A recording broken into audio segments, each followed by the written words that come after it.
আপুনি কেতিয়াবা ভাবিছেনে যে মৃত মানুহ এজনক ৰছীৰে বান্ধিবলগীয়া হয় কিয়? তেওঁ পলাই যোৱাৰ ভয় থাকে নেকি? নে ইয়াৰ আঁৰত এনে কোনো গভীৰ ৰহস্য লুকাই আছে যাৰ বিষয়ে আমি আজিও অজ্ঞাত? প্ৰিয় দৰ্শক, সেই দৃশ্যটো এবাৰ মনত পেলাওক।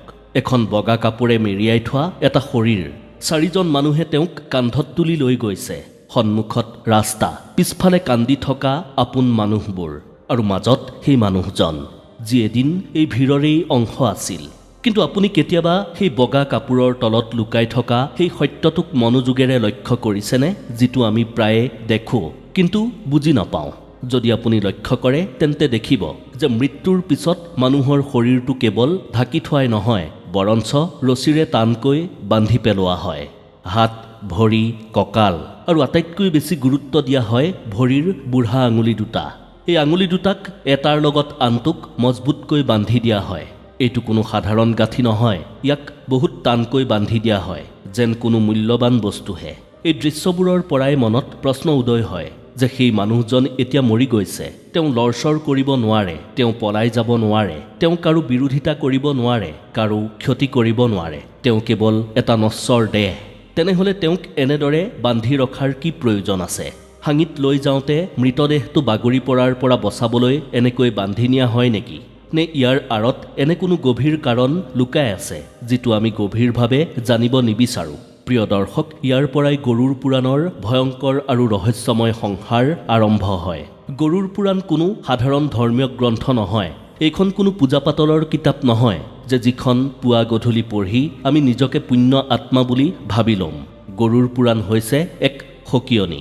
এইখন এনে এখন গ্ৰন্থ যিয়ে মানুহক তেওঁৰ সীমাবদ্ধতা দেখুৱায়, যিয়ে কয় যে মৃত্যু কোনো 1 ছেকেণ্ডতে শেষ হৈ যোৱা ঘটনা নহয়। মৃত্যু হৈছে এক দীঘলীয়া প্ৰক্ৰিয়া। মৃত্যু এনে এক যাত্ৰা যি শৰীৰ ত্যাগ কৰাৰ পৰা আৰম্ভ হয়, কিন্তু আত্মাটোৰ বাবে এই যাত্ৰা বহুত পলমকৈহে শেষ হয়। যিটো মুহূৰ্তত ডাক্তৰে কৈ দিয়ে যে মই দুখিত, তেওঁ আৰু নাই, আমাৰ বাবে সেই মুহূৰ্তটোতেই সকলো শেষ হৈ যায়। পৰিয়াল দিশহাৰা হৈ পৰে, আত্মীয় স্বজনে কান্দিবলৈ ধৰে, ঘৰখনলৈ নিস্তব্ধতা নামি আহে। কিন্তু গৰুড় পুৰাণে কয় যে সেই মুহূৰ্ততে খেল শেষ নহয়, বৰঞ্চ সেই মুহূৰ্তত আচল খেলখন আৰম্ভহে হয়। প্ৰিয় দৰ্শক, আপুনি যদি এই কথাখিনি শুনি আছে তেন্তে সম্পূৰ্ণকৈ শুনিব। গৰুড় পুৰাণৰ এই মহত্বপূৰ্ণ কথাখিনি আধাতে এৰি গ'লে আপোনাৰ পাপ লাগিবও পাৰে। আপুনি যদি সঁচাকৈয়ে গৰুড় পুৰাণৰ মহত্বক বিশ্বাস কৰে তেন্তে কমেণ্টত সম্পূৰ্ণ শ্ৰদ্ধাৰে জয় শ্ৰী হৰি বিষ্ণু বুলি লিখি কথাখিনি শেষলৈকে শুনি লওক। যেতিয়া প্ৰাণে শৰীৰ ত্যাগ কৰে তেতিয়া শৰীৰ সেই মুহূৰ্ততে নিৰ্জীৱ হৈ পৰে। চিকিৎসা বিজ্ঞানে ইয়াক কোষৰ মৃত্যু বুলি কয়। হৃদযন্ত্ৰ স্তব্ধ হৈ পৰে, মগজুৱে কাম কৰা বন্ধ কৰি দিয়ে, অক্সিজেন যোগান বন্ধ হৈ যায়। কিন্তু আধ্যাত্মিক দৃষ্টিৰে চালে সেই কোঠাটোৰ পৰিৱেশ হঠাতে সলনি হৈ যায়। গৰুড় পুৰাণত কোৱা হৈছে যে মৃত্যুৰ লগে লগে আত্মাটোৱে অনুভৱ কৰিব নোৱাৰে যে তাৰ মৃত্যু হৈছে। এই কথাটো শুনিবলৈ আচৰিত লাগিব পাৰে, কিন্তু ইয়াক এনেদৰে বুজি লওক। ধৰি লওক আপুনি কোনো গভীৰ সপোনত আছে। এনে এটা সপোন য'ত সকলো সঁচা যেন লাগে। যেতিয়া আত্মাটো শৰীৰৰ পৰা ওলাই আহে তেতিয়া তাৰ এনেকুৱা লাগে যেন সি শুই আছে বা অজ্ঞান হৈ আছে। সি নিজৰ শৰীৰটোক বিচনাত পৰি থকা দেখে, সি নিজৰ পৰিয়ালৰ মানুহক কান্দি থকা দেখে, সি নিজৰ পত্নী বা স্বামীক, নিজৰ ল'ৰা ছোৱালীক, নিজৰ পিতৃ মাতৃক মাত দিয়ে। আত্মাটোৱে কয় যে মই ইয়াতেই আছোঁ, মই জীয়াই আছোঁ, তহঁতে সেই শৰীৰটোক দেখি কিয় কান্দিছ? কিন্তু এইটোৱেই আটাইতকৈ আত্মাটোৰ বাবে ডাঙৰ আঘাত, কাৰণ তাৰ মাত কোনেও নুশুনে। সি আপোন মানুহবোৰক চুবলৈ চেষ্টা কৰে, কিন্তু তাৰ হাতখন বতাহৰ মাজেৰে পাৰ হৈ যায়। সি চিঞৰে, খং কৰে, বিচলিত হয়, কিন্তু একো সলনি নহয়। আৰু সেই মুহূৰ্ততে সি অনুভৱ কৰে যে এই পৃথিৱীৰ লগত তাৰ সম্পৰ্ক শেষ হৈ গৈছে।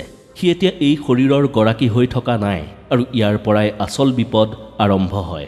গৰুড় পুৰাণে কয় যে মৃত্যুৰ পিছত প্ৰথম কেইঘণ্টামান আত্মাৰ বাবে আটাইতকৈ বিপদজনক।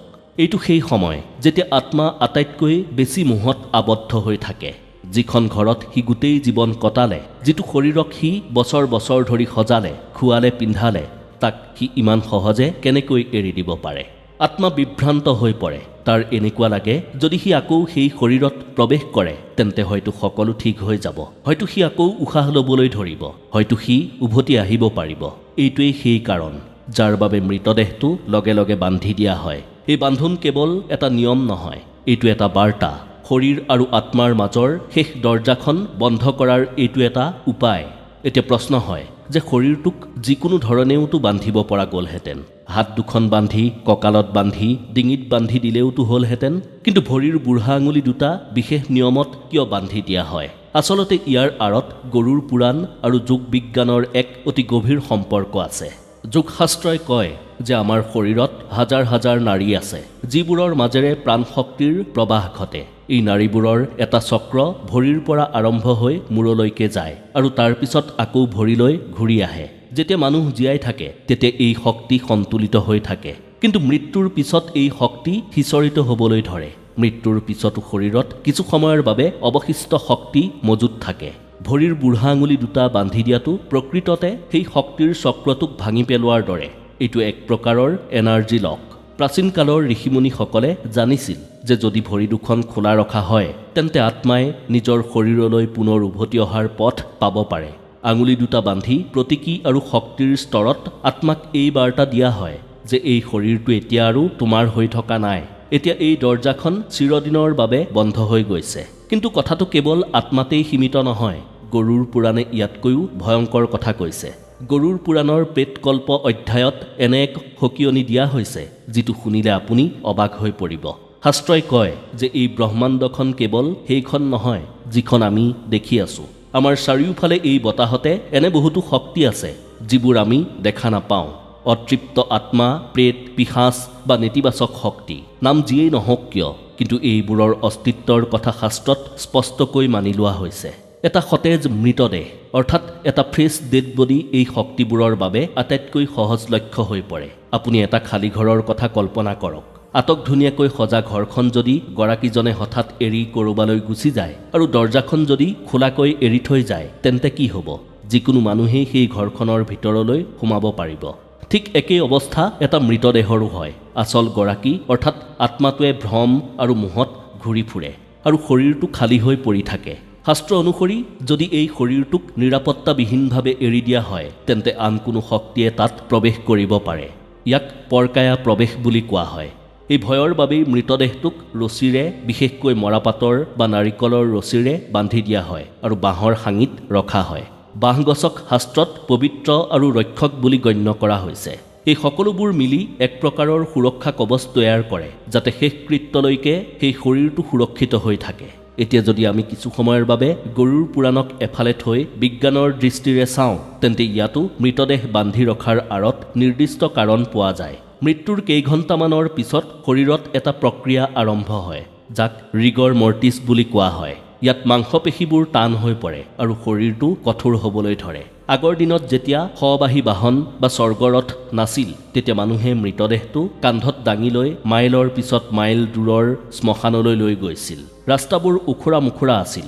যদি শৰীৰটো টানকৈ বান্ধি ৰখা নহয় তেন্তে হাত বা ভৰি অস্বাভাৱিকভাৱে বাহিৰলৈ ওলাই আহিব পাৰে বা জোকাৰণিৰ ফলত মৃতদেহটো পৰিও যাব পাৰে। এইটো কেৱল নিৰ্দয় বা ভয়ংকৰেই নহয়, বৰঞ্চ মৃত ব্যক্তিজনৰ প্ৰতি অপমান বুলিও গণ্য কৰা হয়। ইয়াৰ উপৰিও মৃত্যুৰ পিছত শৰীৰৰ ভিতৰত বেক্টেৰিয়াবোৰে নিজৰ কাম আৰম্ভ কৰি দিয়ে। গেছ উৎপন্ন হ'বলৈ ধৰে। বহুবাৰ এই গেছৰ চাপৰ ফলত শৰীৰত হঠাতে সামান্য লৰচৰ হয়। যদি মৃতদেহটো বান্ধি থোৱা নাথাকে আৰু শ্মশানলৈ গৈ থকাৰ সময়ত যদি যাত্ৰাৰ মাজত এনেকুৱা হয় তেন্তে ভাবক মানুহৰ কি অৱস্থা হ'ব।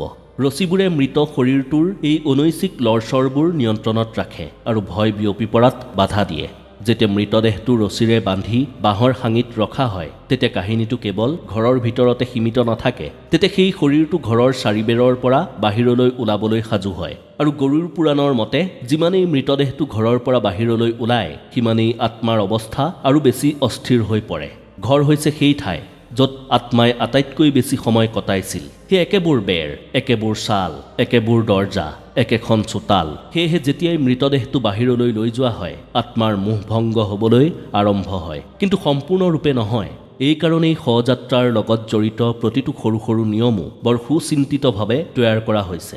আপুনি চাগে দেখিছে যেতিয়া মৃতদেহটো ঘৰৰ পৰা বাহিৰলৈ উলিওৱা হয় তেতিয়া দৰ্জামুখত মৃতদেহটো কিছু সময়ৰ বাবে ৰখোৱা হয়। বহু ঠাইত মৃতদেহটোক দুৱাৰদলিত স্পৰ্শ কৰোৱা হয়। কোনো ঠাইত ঘৰৰ পিছফালেৰে মৃতদেহটো বাহিৰ কৰা হয়। এই সকলোবোৰ কেৱল পৰম্পৰা নহয়। গৰুৰ পুৰাণে কয় যে আত্মাক এইটো অনুভৱ কৰোৱাটো জৰুৰী যে এতিয়া সি এই ঘৰৰ গৰাকী হৈ থকা নাই। এইটোৱেই তাৰ শেষ স্পৰ্শ। শেষ বিদায়। ইয়াৰ পিছত ঘৰৰ দৰ্জা বন্ধ কৰি দিয়া হয় যাতে আত্মা পুনৰ ভিতৰত প্ৰৱেশ কৰিব নোৱাৰে। এই কাৰণেই মৃতদেহ উলিওৱাৰ পিছত বহু লোকে লগে লগে ঘৰত ঝাৰু দিয়ে, পানী ছটিয়ায় আৰু চাকি জ্বলায়। এইটো কেৱল পৰিষ্কাৰ পৰিচ্ছন্নতা নহয়, বৰঞ্চ ই এক মানসিক আৰু আধ্যাত্মিক বিচ্ছেদ। তাৰ পিছত আৰম্ভ হয় শৱযাত্ৰা। 4জন মানুহে হাঙি কান্ধত তুলি লয় আৰু আগে আগে আনসকলে ৰাম নাম সত্য হয় ধ্বনি দিবলৈ লয়। এইটো কেৱল এটা ধ্বনি নহয়, এইটো আত্মাৰ বাবে এটা সোঁৱৰণি। বাৰে বাৰে ৰাম নাম সত্য হয় এই শব্দটো শুনাই আত্মাক জনোৱা হয় যে এতিয়া সত্য কেৱল ৰাম নামহে, বাকী সকলো শেষ হৈ গৈছে। গৰুৰ পুৰাণে কয় যে আত্মাই এই সকলোবোৰ শুনে, কিন্তু সি স্বীকাৰ কৰিব নিবিচাৰে। সি বাৰে বাৰে পিছলৈ ঘূৰি নিজৰ ঘৰ, নিজৰ পৰিয়াল, নিজৰ পৃথিৱীখন চোৱাৰ চেষ্টা কৰে। এই কাৰণেই শৱযাত্ৰাত পিছলৈ ঘূৰি চাবলৈ মানা কৰা হয়। বহুলোকে ভাবে যে এইটো কেৱল ভয় খুৱাবলৈ কোৱা হয়, কিন্তু শাস্ত্ৰৰ মতে যদি কোনো ব্যক্তিয়ে বাৰে বাৰে পিছলৈ ঘূৰি চায় তেন্তে আত্মাই এই সংকেত পায় যে এতিয়াও এই পৃথিৱীৰ লগত তাৰ সম্পৰ্ক বাকী আছে। ইয়াৰ ফলত আত্মাৰ মোহ আৰু গভীৰ হৈ পৰে আৰু তাৰ পৰৱৰ্তী যাত্ৰা আৰু কঠিন হৈ পৰে। এই কাৰণেই ঘৰৰ সদস্যসকল শৱযাত্ৰাৰ সময়ত খুব সংযমেৰে থাকে। ডাঙৰ ডাঙৰকৈ কন্দা, চিঞৰ বাখৰ কৰাও বহু ঠাইত মানা কৰা হয়, কাৰণ ইয়াৰ ফলত আত্মা আৰু বেছি বিভ্ৰান্ত হৈ পৰে। শৱযাত্ৰাৰ সময়ত আন এটা ঘটনাও ঘটে, যিটো আমি প্ৰায়ে আওকাণ কৰোঁ। ৰাস্তাত মুদ্ৰা, শস্য, আখৈ বা মুড়ি ছটিওৱা হয়। সাধাৰণতে আমি ইয়াক দান বুলি ভাবোঁ, কিন্তু গৰুৰ পুৰাণ আৰু তন্ত্ৰশাস্ত্ৰই ইয়াক বেলেগ দৃষ্টিভংগীৰে চায়। গৰুৰ পুৰাণ আৰু তন্ত্ৰশাস্ত্ৰৰ মতে যেতিয়া এটা সতেজ মৃতদেহ ৰাস্তাৰে পাৰ হৈ যায় তেতিয়া সি এক প্ৰকাৰৰ চুম্বকত পৰিণত হয়। শ্মশানৰ শক্তি, মৃত্যুৰ গোন্ধ আৰু ছিগি যোৱা প্ৰাণৰ প্ৰভাৱে ওচৰ পাজৰৰ নেতিবাচক শক্তিবোৰক আকৰ্ষিত কৰে। এই মুদ্ৰা আৰু শস্য প্ৰকৃততে সেই শক্তিবোৰৰ মনোযোগ ভংগ কৰাৰ আহিলাহে, যাতে নেতিবাচক শক্তিবোৰ সেই বস্তুবোৰত আবদ্ধ হৈ পৰে আৰু মৃতদেহটোৰ কোনো ক্ষতি কৰিব নোৱাৰে। এতিয়া আহোঁ দিশৰ কথালৈ। দিশৰ ৰহস্য গৰুৰ পুৰাণত বৰ গভীৰভাৱে বুজোৱা হৈছে। যিমান সময়লৈকে মৃতদেহটো ঘৰত থাকে, মৃতদেহটোৰ মূৰটো সাধাৰণতে উত্তৰ বা পূব দিশলৈ ৰখা হয়। এইবোৰ সেই দিশ যাক জীৱন আৰু শুভ কাৰ্যৰ লগত জড়িত কৰা হয়। কিন্তু যেতিয়াই শৱযাত্ৰা আৰম্ভ হয় পৰিস্থিতি সলনি হৈ যায়। মৃতদেহটো এনেদৰে ৰখা হয় যাতে মূৰটো শ্মশানৰ দিশে থাকে আৰু ভৰি দুখন যাতে ঘৰৰ ফালে থাকে। ইয়াৰ দ্বাৰা আত্মাটোক বুজোৱা হয় যে এতিয়া তাৰ যাত্ৰাপথ সলনি হৈ গৈছে। কিন্তু কাহিনী ইমানতেই শেষ নহয়। শৱযাত্ৰাৰ মাজত এনে এক ঠাই আহে য'ত হাঙিখন কিছু সময়ৰ বাবে মাটিত থোৱা হয়। ইয়াক বহু ঠাইত বিশ্ৰাম বা আদবাদ বুলি কোৱা হয়। ইয়াতেই এটা বৰ আচৰিত কিন্তু গুৰুত্বপূৰ্ণ কাম কৰা হয়। এই সময়ত মৃতদেহৰ দিশ সম্পূৰ্ণৰূপে সলনি কৰি দিয়া হয়। সেই সময়ত মূৰটো ঘৰৰ ফালে আৰু ভৰি দুখন শ্মশানৰ ফালে কৰি দিয়া হয়। এইটো কিয় কৰা হয় জানেনে? গৰুৰ পুৰাণে কয় যে আত্মা তেতিয়াও ভ্ৰমতেই থাকে। তাৰ এনেকুৱা লাগে যে হয়তো সি উভতি যাব পাৰিব। দিশ সলনি কৰি তাক স্পষ্টকৈ সংকেত দিয়া হয় যে এতিয়া উভতি যোৱাৰ পথ বন্ধ। এইটো আত্মাৰ মোহ ভাঙিবলৈ কৰা শেষ চেষ্টা। এই সময়ৰ পৰাই সেই যাত্ৰা আৰু বেছি গম্ভীৰ হৈ পৰে। ইয়াত পঞ্চকৰ প্ৰসংগটো সন্মুখলৈ আহে। বহু মানুহে পঞ্চকৰ নাম শুনিলেই ভয় খায়, কিন্তু মৃতদেহৰ লগত ইয়াৰ সম্পৰ্ক কি সেই কথা খুব কম মানুহেহে জানে। জ্যোতিষ শাস্ত্ৰৰ মতে যেতিয়া চন্দ্ৰ কিছুমান বিশেষ নক্ষত্ৰত থাকে তেতিয়া সেই সময়ক পঞ্চক বুলি কোৱা হয়। গৰুৰ পুৰাণত কোৱা হৈছে যে পঞ্চক কালত হোৱা মৃত্যু বৰ স্পৰ্শকাতৰ বুলি গণ্য কৰা হয়। বিশ্বাস কৰা হয় যে যদি পঞ্চক কালত মৃত্যু হোৱা ব্যক্তিৰ শেষকৃত্য বিশেষ নিয়মৰ অবিহনে কৰা হয় তেন্তে সি অকলে নাযায়। এই ভয়ৰ বাবেই পঞ্চক কালত মৃত্যু হোৱা ব্যক্তিৰ লগত 5টা প্ৰতীকী পুতলা বনোৱা হয়। এই পুতলাবোৰ আটা বা বেচনেৰে বনোৱা হয়। সেইবোৰকো শৱদেহটোৰ লগত ৰছীৰে বান্ধি দিয়া হয় আৰু তাৰ পিছত মৃতদেহৰ লগতেই সেইবোৰকো দাহ কৰা হয়। এইটো এক প্ৰকাৰৰ ভ্ৰম সৃষ্টি কৰাৰ উপায় বুলি গণ্য কৰা হয়, যাতে মৃত্যুৰ শক্তি তাতেই শেষ হৈ যায় আৰু যাতে আগ নাবাঢ়ে। এইটো অন্ধবিশ্বাস যেন লাগিব পাৰে, কিন্তু যুগ যুগ ধৰি এই নিয়ম একেই গাম্ভীৰ্যৰে পালন কৰি অহা হৈ আছে। যেতিয়া শৱযাত্ৰা শ্মশানৰ ওচৰ পাইগৈ তেতিয়া পৰিৱেশ সম্পূৰ্ণৰূপে সলনি হৈ যায়। গৰুৰ পুৰাণৰ মতে শ্মশানভূমি হৈছে ভগৱান শিৱৰ ক্ষেত্ৰ। ইয়াত কোনো ধৰণৰ মিছা প্ৰদৰ্শন বা ভ্ৰমে কাম নকৰে। শ্মশান এনে এখন ঠাই য'ত প্ৰতিজন মানুহ সমান হৈ পৰে। ৰজাই হওক বা ভিক্ষাৰীয়েই হওক, সকলোৰে শেষ একেই হয়। যেতিয়া মৃতদেহটো শ্মশানত প্ৰৱেশ কৰে আত্মাৰ এই অনুভৱ আৰু গভীৰ হৈ পৰে যে এতিয়া সকলো সলনি হৈ গৈছে। ইয়াতেই এটা গুৰুত্বপূৰ্ণ কাম কৰা হয়। যিবোৰ ৰছীৰে গোটেই ৰাস্তাটো শৰীৰটোক বান্ধি ৰাখিছিল সেইবোৰ লাহে লাহে খুলি দিয়া হয়। প্ৰতিটো গাঁঠি সাৱধানে খোলা হয়। এইটো এটা প্ৰতীক যে এতিয়া শৰীৰটোক কোনো সুৰক্ষাৰ প্ৰয়োজন নাই। এতিয়া সি পঞ্চভূতত বিলীন হ'ব লাগিব। গৰুৰ পুৰাণে স্পষ্টকৈ কয় যে অগ্নি সংস্কাৰৰ সময়ত শৰীৰত কোনো বান্ধোন থাকিব নালাগে, কাৰণ বান্ধোনে আত্মাকো বান্ধি পেলাব পাৰে। শ্মশানৰ মাটিত ভৰি দিয়াৰ লগে লগেই পৰিৱেশ আপোনা আপুনি সলনি হৈ যায়। ইয়াত শব্দবোৰ গধুৰ হৈ পৰে, বতাহত এক আচৰিত গোন্ধ মিহলি হৈ থাকে আৰু মানুহৰ মগজু আপোনা আপুনি শান্ত হ'বলৈ ধৰে। গৰুৰ পুৰাণে কয় যে শ্মশান কোনো সাধাৰণ ঠাই নহয়। এই শ্মশান হৈছে সেই ক্ষেত্ৰ য'ত জীৱন আৰু মৃত্যু মুখামুখিকৈ থিয় হৈ থাকে। ইয়াত মিছা কথা তিষ্টি থাকিব নোৱাৰে, ইয়াত প্ৰদৰ্শন নচলে আৰু অহংকাৰ আপোনা আপুনি শেষ হৈ যায়। যেতিয়াই মৃতদেহটো চিতাৰ ওচৰলৈ অনা হয়, আত্মাৰ ভিতৰত থকা শেষ আশাকণো লাহে লাহে লোপ পাবলৈ ধৰে। আত্মাই তেতিয়া স্পষ্টকৈ বুজি পায় যে এতিয়া আৰু উভতি যোৱাটো সম্ভৱ নহয়। চিতা সাজু কৰা হয়, খৰিবোৰ বিশেষ ক্ৰমত সজোৱা হয়। তলত শকত খৰি, ওপৰত পাতল খৰি, যাতে জুয়ে লাহে লাহে আৰু সম্পূৰ্ণৰূপে শৰীৰটোক নিজৰ মাজত সাঙুৰি ল'ব পাৰে। এই ব্যৱস্থাও কেৱল সুবিধাৰ বাবে নহয়। গৰুৰ পুৰাণত অগ্নিক আটাইতকৈ পবিত্ৰ তত্ত্ব বুলি গণ্য কৰা হৈছে। অগ্নি সেই মাধ্যম যিয়ে শৰীৰটোক পঞ্চভূতলৈ উভতাই পঠিওৱাৰ কাম কৰে। যেতিয়াই মৃতদেহটো চিতাৰ ওপৰত শুৱাই দিয়া হয়, ঘৰৰ আটাইতকৈ ওচৰৰ ব্যক্তিজন, সাধাৰণতে ডাঙৰ পুতেক বা মুখাগ্নি কৰোতাজন কিছু মুহূৰ্তৰ বাবে ৰৈ যায়। এই ৰৈ যোৱাটো এটা নিয়ম। এইটোৱেই হৈছে শেষ মুহূৰ্ত, যেতিয়া জীৱিত আৰু মৃতৰ মাজত কিছু সম্পৰ্ক বাকী থাকে। সেই সময়তেই মৃতদেহত বান্ধি থোৱা ৰছীবোৰ সম্পূৰ্ণৰূপে খুলি দিয়া হয়। গৰুৰ পুৰাণে স্পষ্টকৈ কয় যে অগ্নি সংস্কাৰৰ সময়ত শৰীৰত কোনো গাঁঠি, কোনো বান্ধোন থাকিব নালাগে। যদি শৰীৰটো বান্ধ খাই থাকে, তেন্তে আত্মায়ো নিজৰ পৰৱৰ্তী জন্মত বান্ধোন অনুভৱ কৰে। সেয়েহে গাঁঠিবোৰো খুলি দিয়া হয়, ৰছীবোৰ আঁতৰাই দিয়া হয় আৰু শৰীৰটোক সম্পূৰ্ণ মুক্ত অৱস্থাত অগ্নিক সঁপি দিয়া হয়। এতিয়া আহে সেই মুহূৰ্তটো যিটো দেখি প্ৰায়ে মানুহে চকু ঘূৰাই দিয়ে। সেয়া হৈছে মুখাগ্নি। যেতিয়া জুয়ে শৰীৰক স্পৰ্শ কৰে, তেতিয়া সি কেৱল খৰি আৰু মঙহকেই নজ্বলায়, সি সম্পৰ্ককো জ্বলাই দিয়ে। যিটো শৰীৰক এদিন সজোৱা হৈছিল, এতিয়া সেই শৰীৰটোৱেই লাহে লাহে জ্বলিবলৈ ধৰে। গৰুৰ পুৰাণে কয় যে এই সময়ত আত্মা বৰ ওচৰতে থাকে। সি দেখে যে তাৰ পুৰণি ঘৰটো নষ্ট হৈ গৈছে। এই কাৰণেই বহু মানুহে কয় যে শ্মশানত মন গধুৰ হৈ পৰে, বুকুখন সোমাই যোৱা যেন লাগে। এইটো কেৱল আৱেগ নহয়, এইটো সেই আত্মাৰ যন্ত্ৰণাৰ প্ৰভাৱ বুলি গণ্য কৰা হৈছে। যিমানেই জুই তীব্ৰ হয়, শৰীৰৰ বেলেগ বেলেগ অংশবোৰ জ্বলিবলৈ ধৰে, কিন্তু এটা অংশ এনেকুৱা থাকে যিটো আটাইতকৈ শেষত জ্বলে। সেয়া হৈছে লাওখোলাটো। মানুহৰ লাওখোলা শৰীৰৰ আটাইতকৈ টান হাড়বোৰৰ ভিতৰত অন্যতম, আৰু ইয়াৰ পৰাই আৰম্ভ হয় গৰুৰ পুৰাণৰ আটাইতকৈ ভয়ংকৰ অধ্যায় কপাল ক্ৰিয়া, যিটোক আজিও বহুতে ভুলকৈ ব্যাখ্যা কৰে। যেতিয়া চিতা আধা জ্বলি শেষ হয়, তেতিয়া শ্মশানত থকা কোনো সদস্যই এডাল বাঁহৰ মাৰি তুলি লয় আৰু জ্বলি থকা লাওখোলাটোৰ ওপৰত জোৰেৰে আঘাত কৰে, তাক ভাঙি পেলায়। যিসকলে বাহিৰৰ পৰা চাই থাকে, তেওঁলোকৰ বাবে এইটো নিষ্ঠুৰ যেন লাগে। তেওঁলোকৰ এনে অনুভৱ হয় যে কোনোবাই নিজৰ দেউতাক, নিজৰেই মাক, নিজৰেই ভায়েক বা পুতেকৰ মূৰত কেনেকৈ এইদৰে খুচিব পাৰে। কিন্তু গৰুৰ পুৰাণে ইয়াক নিষ্ঠুৰতা বুলি কোৱা নাই। গৰুৰ পুৰাণে ইয়াক কৰুণা বুলিহে গণ্য কৰে। যোগশাস্ত্ৰৰ মতে মানৱ শৰীৰত 7টা চক্ৰ থাকে আৰু আটাইতকৈ ওপৰত সহস্ৰাৰ চক্ৰ থাকে, যাক ব্ৰহ্মৰন্ধ্ৰ বুলি কোৱা হয়। যোগী আৰু সিদ্ধ পুৰুষসকলে এই দুৱাৰেদিয়েই নিজৰ প্ৰাণ বাহিৰলৈ উলিয়াই দিয়ে, কিন্তু সাধাৰণ মানুহৰ প্ৰাণ প্ৰায়ে তলৰ দুৱাৰবোৰেদি বাহিৰ হয় আৰু তাৰ চেতনা মূৰৰ অংশত আবদ্ধ হৈ পৰে। গৰুৰ পুৰাণে কয় যে কেতিয়াবা শৰীৰটো জ্বলি যোৱাৰ পিছতো আত্মা নিজৰ অহংকাৰ, নিজৰ পৰিচয় আৰু নিজৰ স্মৃতিৰ পৰা সম্পূৰ্ণৰূপে মুক্ত হ'ব নোৱাৰে। সি সেই লাওখোলাটোৰ ওচৰে পাজৰে ঘূৰি ফুৰিব পাৰে। কপাল ক্ৰিয়া হৈছে সেই শেষ তলাটো ভঙাৰ কাৰ্য। ই আত্মাক এই বাৰ্তা দিয়ে যে এতিয়া এই ঘৰটো সম্পূৰ্ণৰূপে ধ্বংস হৈ গৈছে, এতিয়া ইয়াত ৰৈ যোৱাৰ কোনো কাৰণ নাই। এইটো এক প্ৰকাৰে আত্মাক জোৰকৈ পৰৱৰ্তী যাত্ৰালৈ ঠেলি দিয়াৰ প্ৰক্ৰিয়া। যদি আমি ইয়াক বিজ্ঞানৰ দৃষ্টিৰে চাওঁ, তেন্তে তেতিয়াও কপাল ক্ৰিয়াৰ কাৰণ স্পষ্টকৈ দেখা পাওঁ। লাওখোলাৰ ভিতৰত মগজু আৰু তৰল পদাৰ্থ থাকে। জুইৰ গৰমৰ ফলত ভিতৰত ভাপ উৎপন্ন হয় আৰু চাপ বাঢ়ে।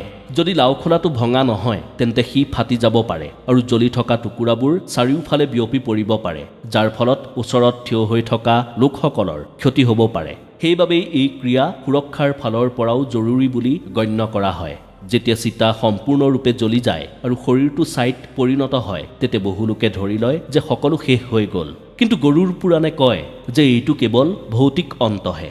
আত্মাৰ যাত্ৰা এতিয়া এক নতুন পৰ্যায়ত প্ৰৱেশ কৰে। শৰীৰ ধ্বংস হোৱাৰ লগে লগে আত্মা সম্পূৰ্ণৰূপে বায়বীয় ৰূপত ৰৈ যায়। তাৰ ওচৰত এতিয়া কোনো স্থূল শৰীৰ নাথাকে, না হাত, না ভৰি, না চকু, না মুখ।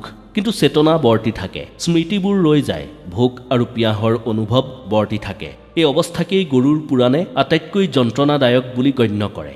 আত্মাই না খাব পাৰে, না পাণ কৰিব পাৰে, না কাৰোবাৰ লগত কথা পাতিব পাৰে। সি শ্মশান আৰু নিজৰ ঘৰৰ ওচৰে পাজৰে ঘূৰি ফুৰে। এইকাৰণেই মৃত্যুৰ পিছত ঘৰত কেইদিনমানৰ বাবে চাকি জ্বলোৱা হয়, মন্ত্ৰ পাঠ কৰা হয় আৰু গৰুড় পুৰাণ পাঠ কৰা হয়। এই সকলোবোৰ আত্মাক দিশ দেখুৱাবলৈ কৰা হয়, যাতে সি ভ্ৰমত ঘূৰি নুফুৰে। এতিয়া ইয়াৰ পৰাই আৰম্ভ হয় 13 দিনৰ প্ৰক্ৰিয়া, যিটোক বহু লোকে কেৱল নীতি নিয়ম বুলি ভাবি লয়। কিন্তু গৰুড় পুৰাণৰ মতে এই 13টা দিন হৈছে সেই দিন, যিকেইটা দিনত আত্মাই নতুন সূক্ষ্ম শৰীৰ লাভ কৰে। এই শৰীৰৰ অবিহনে আত্মাই পৰৱৰ্তী যাত্ৰা কৰিব নোৱাৰে। এইকাৰণেই পিণ্ডদানক ইমান গুৰুত্বপূৰ্ণ বুলি গণ্য কৰা হৈছে। প্ৰতিদিনে দিয়া পিণ্ড কেৱল খাদ্য নহয়, বৰঞ্চ সি আত্মাৰ নতুন শৰীৰৰ এক অংশ হৈ পৰে। প্ৰিয় দৰ্শক, গৰুড় পুৰাণ আমাক ভয় খুৱাবলৈ লিখা হোৱা নাই, বৰঞ্চ আমাক সাজু কৰিবলৈহে লিখা হৈছে। যেতিয়া আমাৰো সেই চৰম সত্যৰ দিনটো আহিব, তেতিয়া যাতে আমি অন্ধকাৰত ভ্ৰমি নুফুৰি সত্যক চিনিব পাৰোঁ আৰু মোহ মায়াৰ পৰা আঁতৰি থাকিব পাৰোঁ। আমি যিবোৰ নিয়মক অন্ধবিশ্বাস বুলি কওঁ, হ'ব পাৰে সেইবোৰ আমাৰ পূৰ্বজসকলে বনোৱা আটাইতকৈ গভীৰ মনস্তাত্ত্বিক সুৰক্ষা ব্যৱস্থা। কাৰণ মৃত্যু শেষ নহয়, এইটো কেৱল দিশ সলনি কৰাৰ এটা নাম।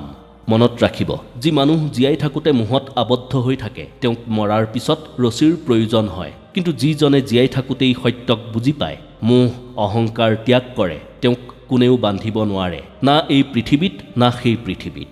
যদি গৰুড় পুৰাণৰ এই মহত্বপূৰ্ণ কথাখিনিয়ে আপোনাকো কিছু কথা ভাবিবলৈ বাধ্য কৰিছে, তেন্তে ভিডিঅ'টো এটা লাইক কৰক, আন 10 জনকো শ্বেয়াৰ কৰক আৰু কমেণ্টত সম্পূৰ্ণ শ্ৰদ্ধাৰে লিখক, জয় শ্ৰী হৰি বিষ্ণু।